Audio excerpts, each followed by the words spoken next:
ሰላም ጤና ይስጥልን ተመልካቾቻችን፣ ሰበር ዜና አለን። የፋኖ ኃይሎች በሶስት አቅጣጫዎች ለተለየ ተልዕኮ ሌሊቱን ጀምሮ የደብረ ብርሃን ከተማን መቆጣጠራቸው ተገለጸ።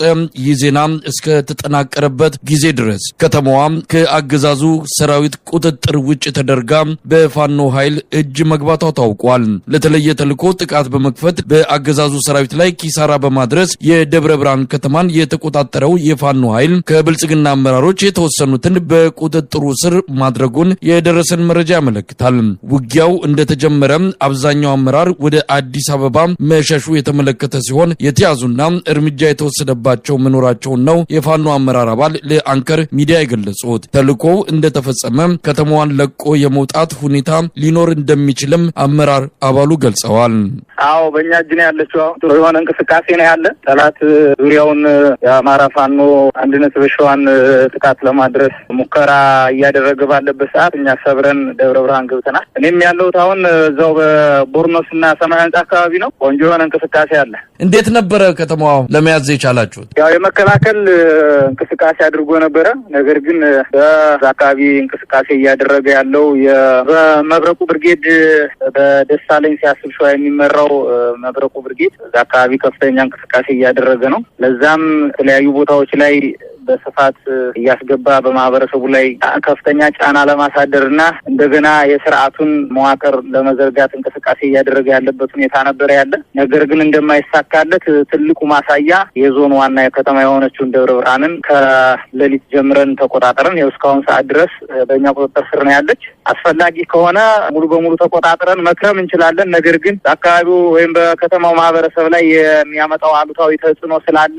ለከተማው ማህበረሰብ ስንል ለቀን ልንወጣ እንችላለን። ነገር ግን ለቀን ወጥተን እዛው በዙሪያውና ውስጥ ላይ ነው የምንሆነው። ግን ደግሞ የአካባቢው ማህበረሰብ አላስፈላጊ የሆነ ያው እንግዲህ ይህ ስርዓት በምንም አይነት ርህራሄ የለውም። በከባድ መሳሪያ ቤቶችን፣ ንጹሃኖችን ይደበድባል። እሱን ታሳቢ በማድረግ ምናልባት እዛው አካባቢ ከበድ ልንቀመጥ እንችላለን። የተለየ ዘመቻ ኖሮ ነው የምትገቡት ማለት ነው? እንግዲህ በተልዕኮ ገብታችሁ የምትፈልጉትን ፈጽማችሁ ለመውጣት ነው አሁን በቁጥጥር ስር ያስገባችኋት ከተማዋን? የራሳችን የሆነ እቅድ አለን። እሱ በሰጠን አጀንዳ ላይ ሳይሆን እኛ አጀንዳ ልንሰጠው እንችላለን። እንግዲህ ይህ ስርዓት አጀንዳ ሊሰጠን አይችልም። እኛ ግን በፈለግነው ሰዓትና በፈለግነው ቀን አጀንዳ ልንሰጠው እንችላለን። የምንፈልገው ነገር አለ።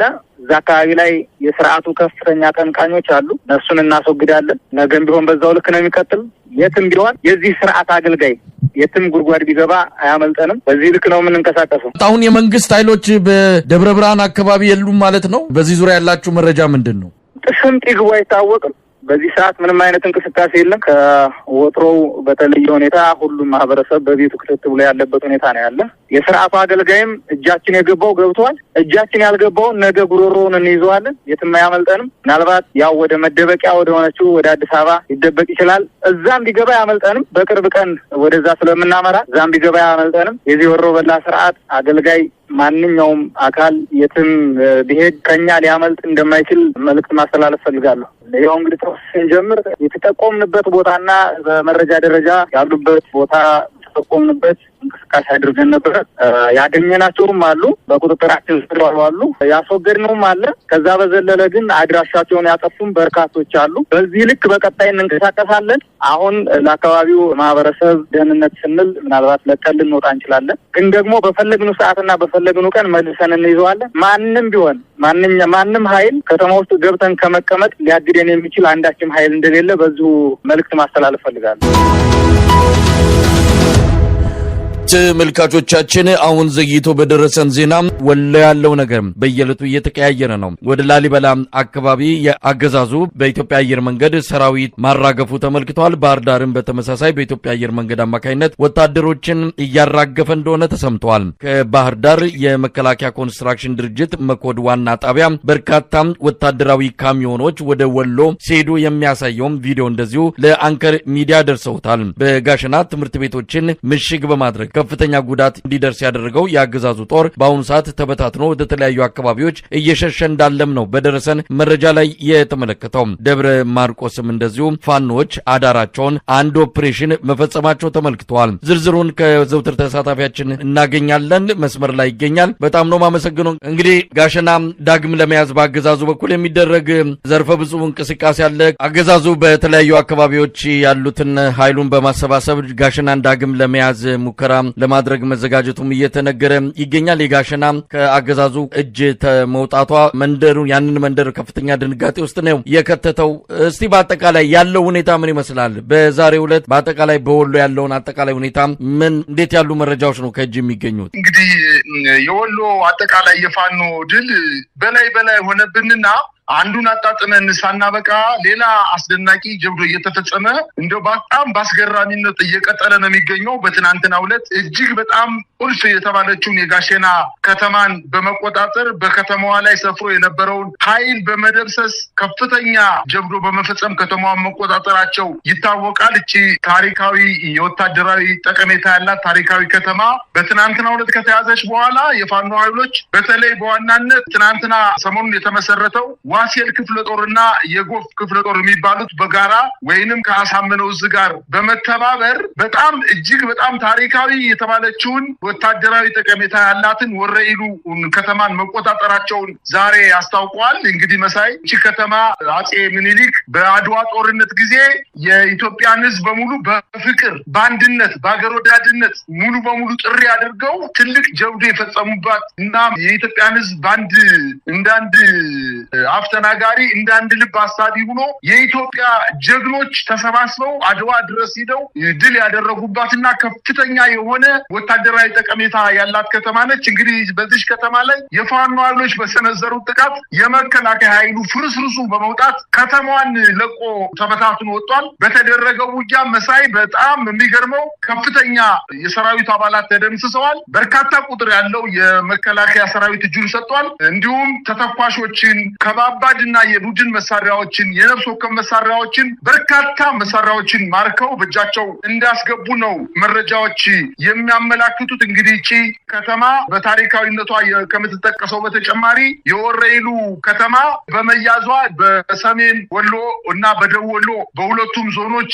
የፋኖ ኃይሎች ግዛታቸውን እያሰፉ በአንዳንድ ቦታ ላይ ተቆርጦ የቀረውን የመከላከያ የአድማ ብተናና የሚኒሻ በአጠቃላይ የአገዛዙን ጦር አቅም እያነሰና በከበባ ላይ የሚገኙ ተቆርጦ የቀሩትን ማጥራት ብቻ ሲቀር ጋሸናን ወረኢሉን ከተቆጣጠሩ በኋላ አሁን ምናልባት ወደ ጎንደር አካባቢ እንቅስቃሴ ሊያደርጉ እንደሚችሉ ነው መረጃዎች የሚያመላክቱት። እንግዲህ ይሄን ቀጠና ጋሸና ከተያዘ በኋላ መቄት ከተማ ከተያዘ በኋላ የመከላከያ ኃይሉ በምንም አቅጣጫ ወደዚህ አካባቢ መንቀሳቀስ ስላልቻለ ከባህር ዳር ከተማ አንተ እንዳልከው ከመኮድ በርካታ ክፍለ ጦሮችን የጫኑ መኪናዎች እንቅስቃሴ በሚያደርጉበት ሰዓት ደብረ ዘቢጥ አካባቢ የደቡብ ጎንደር ፋኖች ከፍተኛ የሆነ ምከታ በመፈጸም ወደዛ አካባቢ ሄደው እንዳያጠቁ በማድረግ ከፍተኛ ጀብዶ መፈጸም መቻላቸውን ነው መረጃዎች የሚያመላክቱት። በዚህ በደብረ ዘቢጥ ከተማና በዙሪያዋ የሚገኙ ጥቃቅን ከተሞች ላይ የደቡብ ጎንደር ፋኖች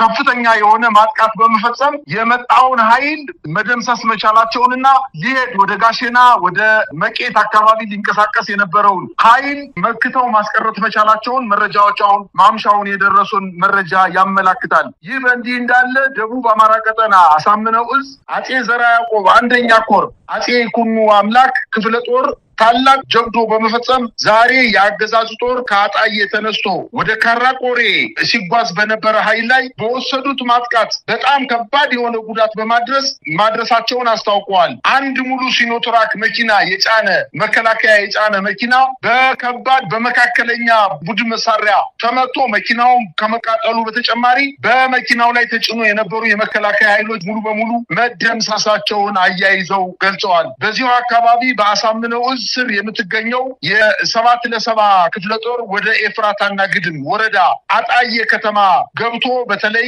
ተርተር ባቡር ሀዲድ በተባለ ቦታ ላይ መሽጎ የነበረውን ያገዛዙን ጦር በሌሊት በመምታት የዚችን ከተማ መቆጣጠር መቻላቸውንም እንዲሁ አስታውቀዋል። በሌላ ዜና በጎጃም አካባቢ እየተደረገ ያለው የማጥቃት እንቅስቃሴ ከዕለት ወደ ዕለት የማጥቃት ስፋቱን እየጨመረ በመምጣቱ በበርካታ የጎጃም ቀጠናዎች የአማራ ፋኖ ብሔራዊ ኃይል በተለያዩ አቅጣጫዎች የሰነዘረውን ማጥቃት በውጤታማነት እያጠናቀቀ እንደሆነና ተጨማሪ ከተሞችን መቆጣጠር መቻሉን አሁን ዛሬ ማምሻውን የደረሰን ዜና ያመላክታል። ይህን ተከትሎ የአማራ ፋኖ ብሔራዊ ኃይል ምዕራብ አማራ ቀጠና ቴዎድሮስ እዝ የቀኝ ጌታ የወፍታሔ ንጉሴ ኮር በደብረ ማርቆስ ከተማ በሌሊት በፈጸሙት የማጥቃት እንቅስቃሴ የከተማ አስተዳደሩን ከንቲባ ለማፈንና ለመደምሰስ ወደ ቤቱ ማጥቃት ከሰነዘሩ በኋላ ሰውየውን ማግኘት ባይችሉም ነገር ግን አጃቢዎችን መደምሰስ መቻላቸውን አስታውቀዋል። ከባህር ዳር አቅራቢያ እንዲሁ 1ኛ ክፍለ ጦር የገርጨጭን ከተማ የተቆጣጠረ ሲሆን ወደ አብሮ መኖር ወደ ተባለች ቀበሌ ሲጓዝ በነበረ የአገዛዙ ጦር ላይ በተፈጸመበት ጥቃት ለግማሽ ቀን በተደረገው ውጊያ 4 ወታደራዊ ምሽጎችን በመቆጣጠር ከጥቅም ውጭ በማድረግ በርካታ ተተኳሾችን እንዲሁም ምርኮኞችን በመያዝ ከ35 በላይ የአገዛዙን ጦር መደምሰስ መቻላቸውንና እችን ገርጨጭ የተባለች ከተማ በእጃቸው ማስገባታቸውን አስታውቀዋል። እንዲሁም ከባህር ዳር ከተማ በቅርብ ርቀት የሚገኙ በአንዳሳና በጭስ አባይ ከተሞች ላይ 1ኛ ክፍለ ጦር እንዲሁ ጥቃት ሰንዝሮ በከተማዋ ላይ አሁን ከሰዓት በኋላ ከፍተኛ ውጊያ እየተደረገ ሲሆን እነዚህ 2 ከተሞች ወይም አንዳሳና ጭስ አባይ ከተሞች ከባህር ዳር ከተማ በ5 እና በ6 ኪሎ ሜትር ቅርብ ርቀት ላይ የሚገኙ ከተሞች ሆነው ነገር ግን የፋኖ ኃይሎች በዛ ላይ ሰፍሮ የነበረውን የመከላከያ ሰራዊት በከፍተኛ ደረጃ በማጥቃት ላይ እንደሚገኙና ውጊያው ባለመጠናቀቁ የደረሰውን ክሳራ ለወደፊቱ የምናሳውቅ ይሆናል። በሌላ ዜና